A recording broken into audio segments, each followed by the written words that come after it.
Bienvenidos mis hermanos, amigos en esta hora a un programa más de lo que es el estudio bíblico del libro de Romanos. Estamos en este proyecto de poder llevar a cada uno de vuestros hogares a través de estas redes sociales y este canal lo que es el estudio de la palabra de Dios. Queremos remarcar esto.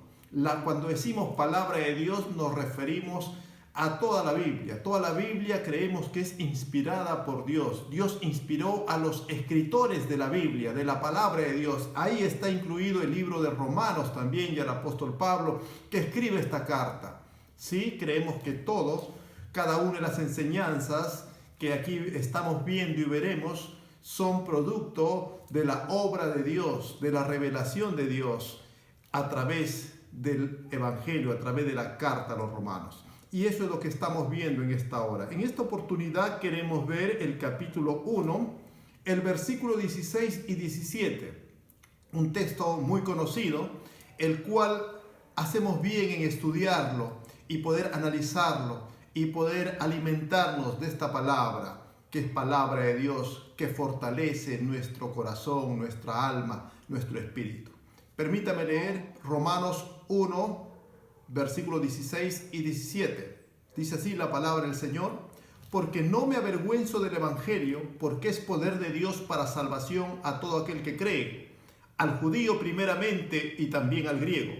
Porque en el Evangelio la justicia de Dios se revela por fe y para fe, como está escrito: mas el justo por fe vivirá. Bendito sea el Señor. Amén. Esta palabra que hemos dado lectura en esta hora tiene un componente muy importante, una afirmación y exhortación del mensaje. Una exhortación a no avergonzarnos del Evangelio y una afirmación del apóstol Pablo que él está dispuesto, como lo dice en el versículo 15 de este capítulo 1 de Romanos, está pronto a ir a Roma, dice en el versículo 15, a anunciar el Evangelio allí, en la capital del Imperio Romano, a sabios y a no sabios, a griegos y a no griegos. Él está dispuesto a poder compartir y predicar el Evangelio. Él está dispuesto y dice que no se avergüenza a pesar de que sea la capital del Imperio Romano, donde están los más grandes filósofos de ese tiempo, los más grandes oradores de aquel entonces.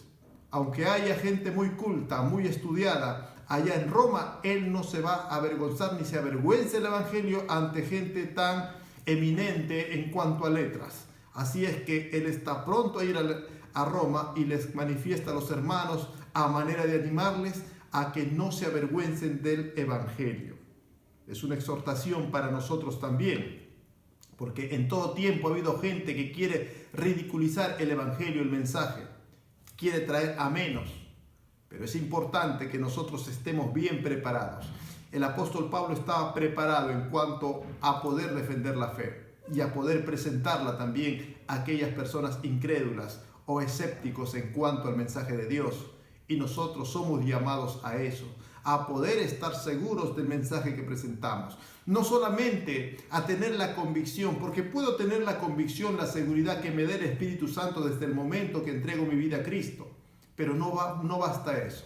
Además de eso, Dios nos manda a escudriñar las Escrituras, a poder estudiar las Escrituras para poder presentar defensa de nuestra fe. El apóstol Pedro, en 1 de Pedro 3, 14 y 15, lo dice de la siguiente manera: mas también si alguna cosa padecéis a causa de la justicia, bienaventurados sois.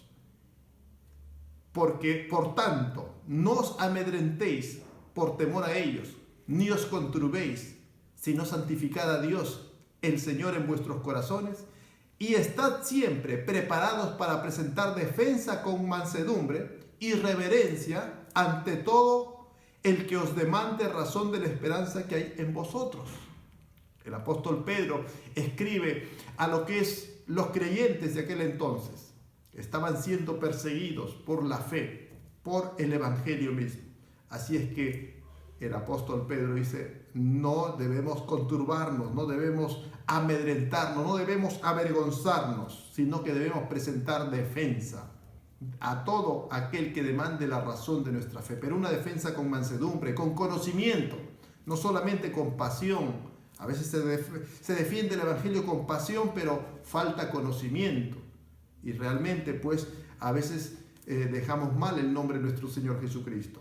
No solamente necesitamos la convicción, sino necesitamos conocer. Por eso Cristo dice, escudriñad las Escrituras. Es un mandato, leer y estudiar las Escrituras. Por eso el Señor levantó maestros, pastores, ¿sí? Los dones espirituales, los ministerios dentro de la iglesia son para poder conocer el Evangelio, para poder un día en algún momento presentar defensa de nuestra fe, para presentar la razón de nuestra fe, para perfeccionar la obra de Dios en cada uno de nosotros. Alabado sea el Señor. Y Pablo, luego de esta exhortación, el apóstol Pablo, inspirado por el Santo Espíritu de Dios, hace una definición del Evangelio. Porque no me avergüenzo del Evangelio. Al mensaje de salvación le llama Evangelio. ¿Qué es el Evangelio? La palabra Evangelio no es algo propio de lo que es la revelación bíblica, la palabra, sino que la palabra Evangelio era una palabra usada en el tiempo y toma una palabra común para presentarnos el mensaje. Evangelio en el tiempo antiguo se usaba para dar a entender una noticia.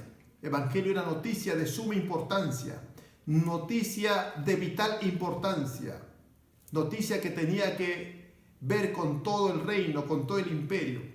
Una noticia relacionada con el emperador, una noticia relacionada con todos los habitantes del imperio, del reino.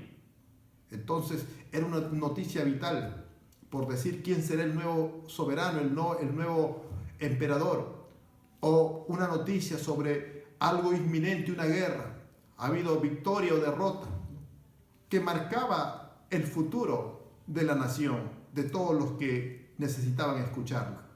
Bueno, en este caso el Evangelio es de vital importancia para toda la humanidad. El Evangelio es de vital importancia para todo ser humano y viene de parte de Dios mismo. Dios mismo es quien da este mensaje y es de vital importancia para todos. Por eso Pablo le llama Evangelio, noticia de vital, de suma importancia. Este Evangelio dice que es poder de Dios, denotando así la eficacia del Evangelio. ¿Por qué es eficaz este Evangelio? Porque es poder de Dios. ¿Por qué cumple su propósito el Evangelio? Porque el poder para cumplir su propósito viene de Dios.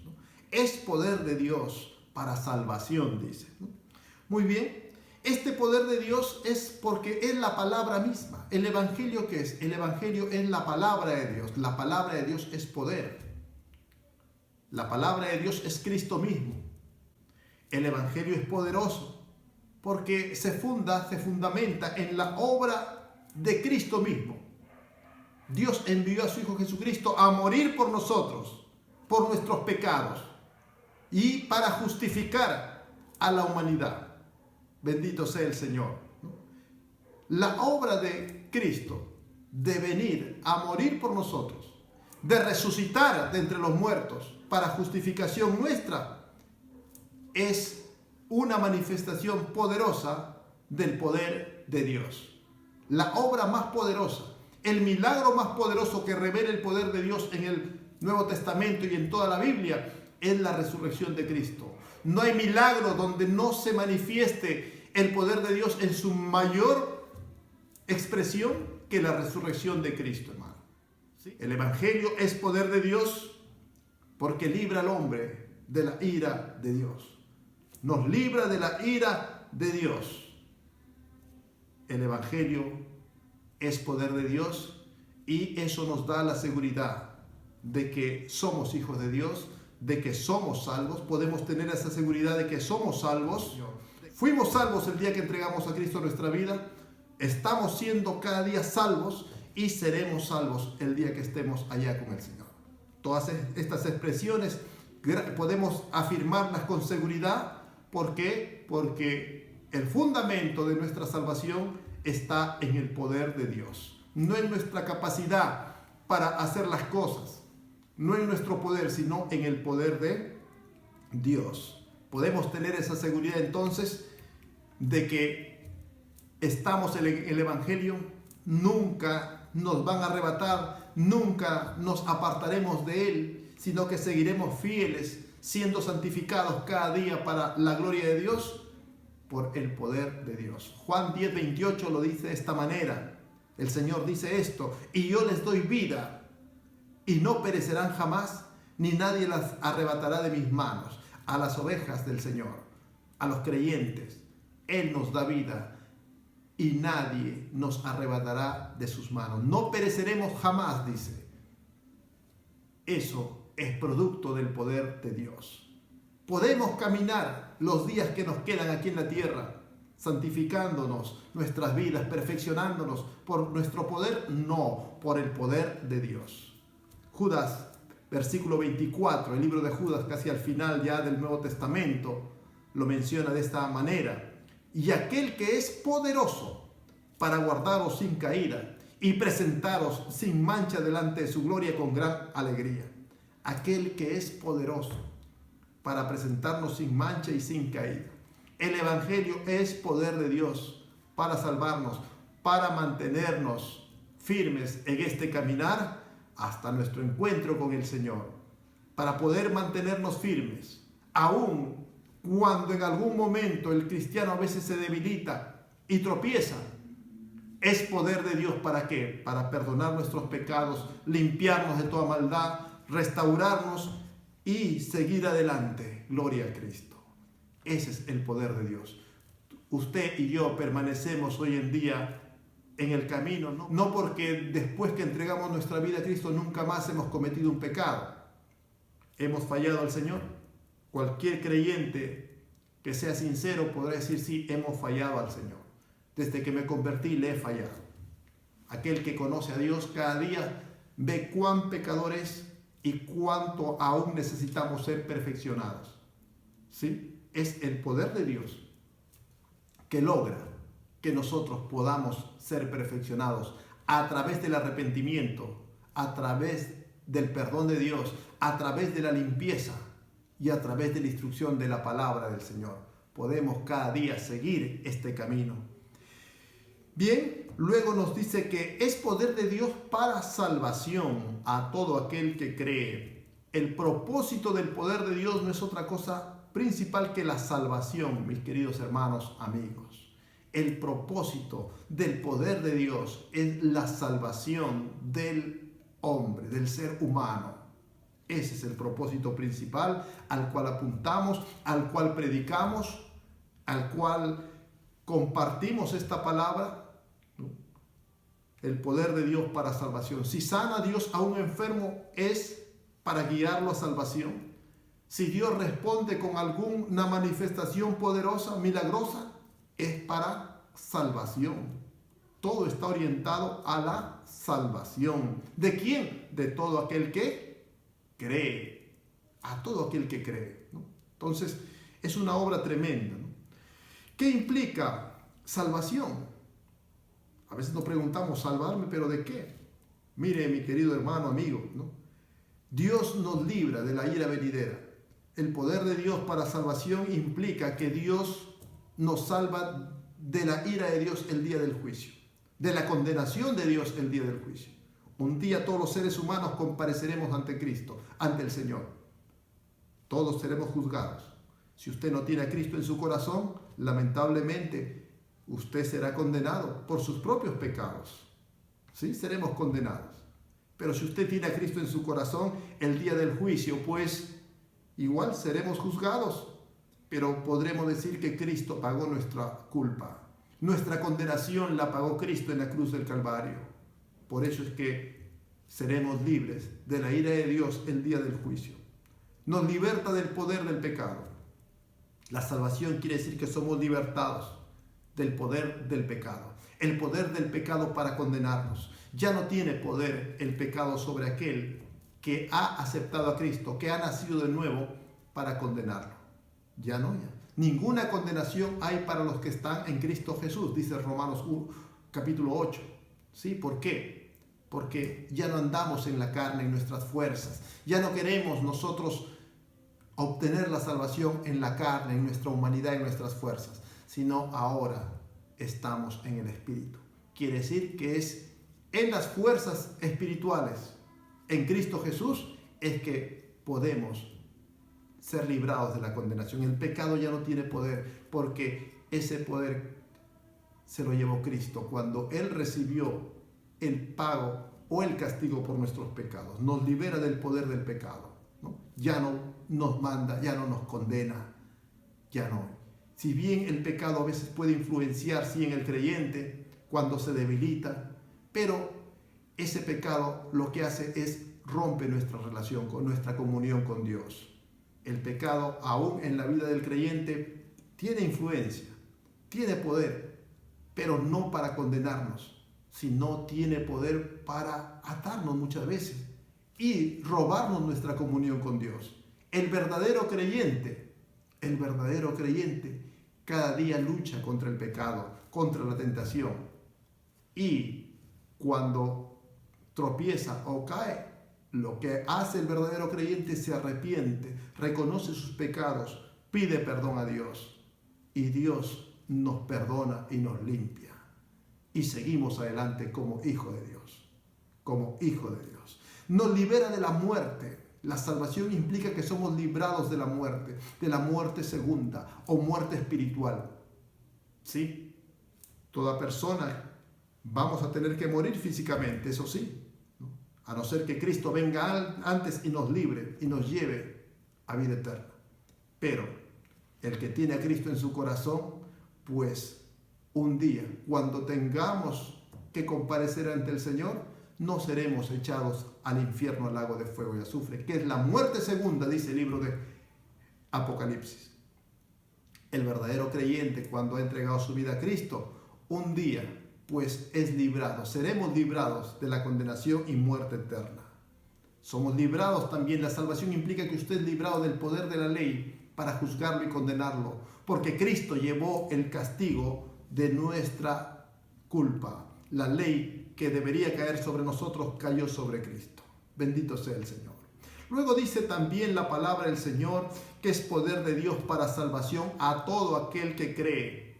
¿Y quién es el que debe creer? Toda la humanidad necesita creer. Toda la humanidad necesita salvación porque todos hemos pecado. Dice luego al judío primeramente y también al griego. Nos habla del orden de la revelación simplemente. Cuando dice al judío primeramente y también al griego, se refiere al orden. Primero Dios se reveló su palabra, reveló la fe a Abraham, luego al pueblo judío, la ley, al pueblo hebreo.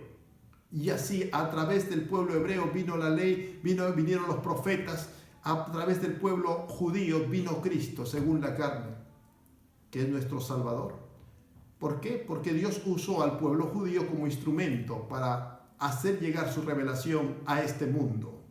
Por eso dice al judío primeramente. Este mensaje siempre que era predicado por el apóstol Pablo, era predicado a los judíos primero y luego a los gentiles. Era por el orden de revelación en que se había dado. No es que Dios haga acepción de personas.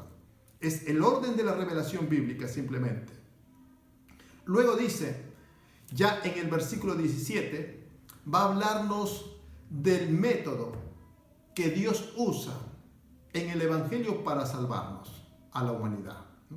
Si bien el Evangelio es noticia de salvación para la humanidad, pero el cómo, la forma en que Dios nos salva, lo explica ya en esta carta el apóstol Pablo, ¿no? Entonces dice, porque en el versículo 17 dice, porque en el Evangelio la justicia de Dios se revela. El método que Dios usa para salvación de la humanidad en el Evangelio es la justicia de Dios. Dios revela, ¿no?, su palabra, ¿no?, su justicia, ¿no?, a través del Evangelio. En el Antiguo Testamento Dios reveló su ley y a través de la ley reveló y nos hizo entender la justa condenación de la humanidad, porque todos la quebrantamos la ley. Por eso dice la palabra del Señor que por las obras de la ley ningún ser humano será salvo. Pero Dios la reveló la ley, ¿no? ¿Para qué? Para demostrarnos que somos pecadores, que somos injustos, ¿no? Entonces, esa revelación de la ley, pues nos ha revelado Dios, ¿para qué? Para que entendamos que por esa justicia que es por la ley, ningún hombre puede ser salvo. Dios reveló la ley para entender que la justicia, es decir, si yo quiero ser salvo por cumplir toda la ley, no lo voy a poder. Y así es que Dios también revela la justicia de Dios, que es la justicia a través de Jesucristo. Es decir, ¿no?, el poder ser salvo a través de lo que Cristo hizo en la cruz del Calvario.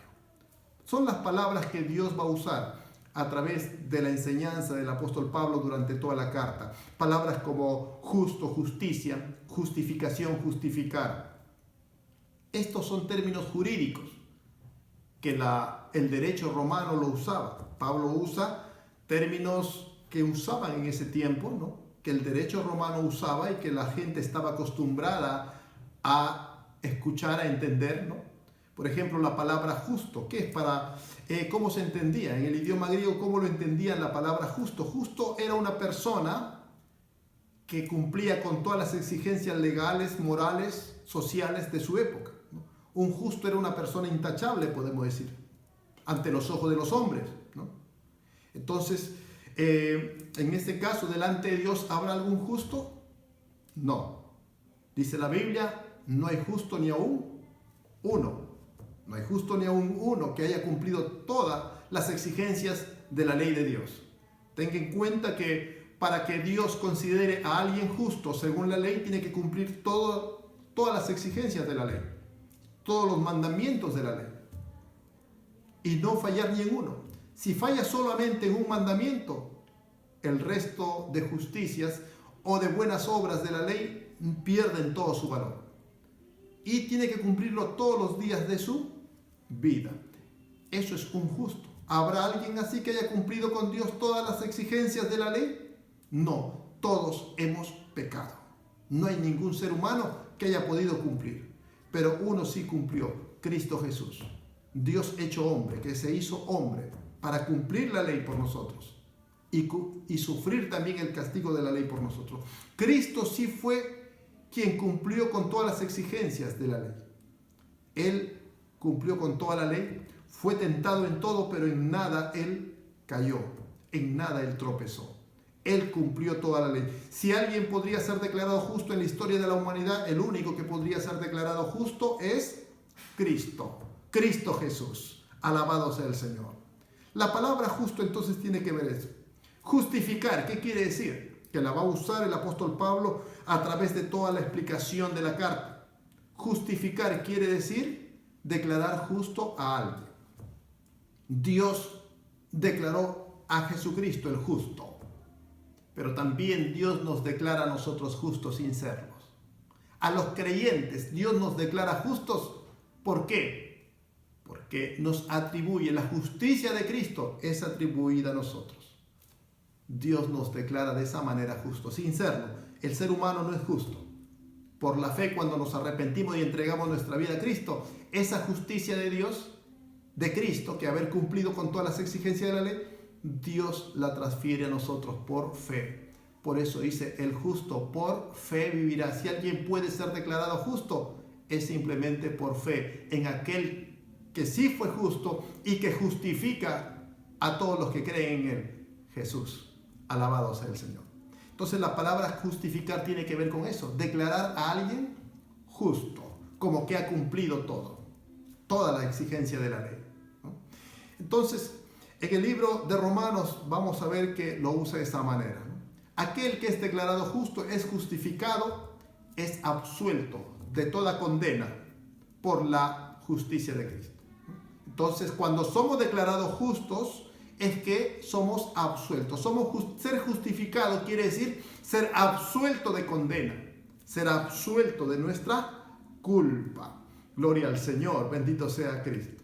Entonces, la justicia de Dios y la justicia que es por la ley, ¿no? No es que la justicia que es por la ley haya fallado y Dios tuvo que hacer otra justicia, que es enviar a Cristo. No, de ninguna manera. No fue un plan de contingencia. Al fallarle a Dios, al dar la ley y al fallar la justicia que es por la ley, Dios tuvo que mandar a Cristo. De ninguna manera. Eso es totalmente erróneo. Dios desde el principio había ya preparado a Jesucristo, ¿no? La obra salvadora de Cristo, aún antes de la fundación del mundo, ya Cristo había sido preparado para eso. En la mente de Dios, en el corazón de Dios, ya había sido concebida esta salvación a través de la justificación de los seres humanos. Así lo dice la palabra del Señor. Entonces, no fue un plan B al fallar la ley, al fallar la justificación que es por la ley. La justificación que es por la ley fue para demostrar la pecaminosidad del hombre. Y como dice Romanos 3:20, por las obras de la ley ningún ser humano será justificado. Ningún ser humano fue ni será justificado. Muy bien, entonces Cristo mismo afirma esta enseñanza, hermano. Alguien podrá decirme, pues, pero eso parece nuevo. No, no es nuevo. Eso es algo que Cristo mismo lo dijo. Juan 16:8 al 11. Nuestro Señor Jesucristo afirmó lo siguiente: y cuando Él venga, hablando del Espíritu Santo, convencerá al mundo de pecado, de justicia y de juicio. ¿De qué pecado? Por cuanto no creen en mí. Es decir, cuando el Espíritu Santo viene, convence a la humanidad de nuestra incredulidad. Nos ha convencido un día y sigue convenciendo de nuestra falta de fe en Jesucristo. De justicia, porque yo voy al Padre y no me veréis más, dice Jesús. Y de juicio, porque el príncipe de este mundo ha sido juzgado. De justicia, dice, porque yo voy al Padre. Quiere decir que Cristo fue el único justo, el único que cumplió con toda la justicia de la ley, con todo lo que exige la ley.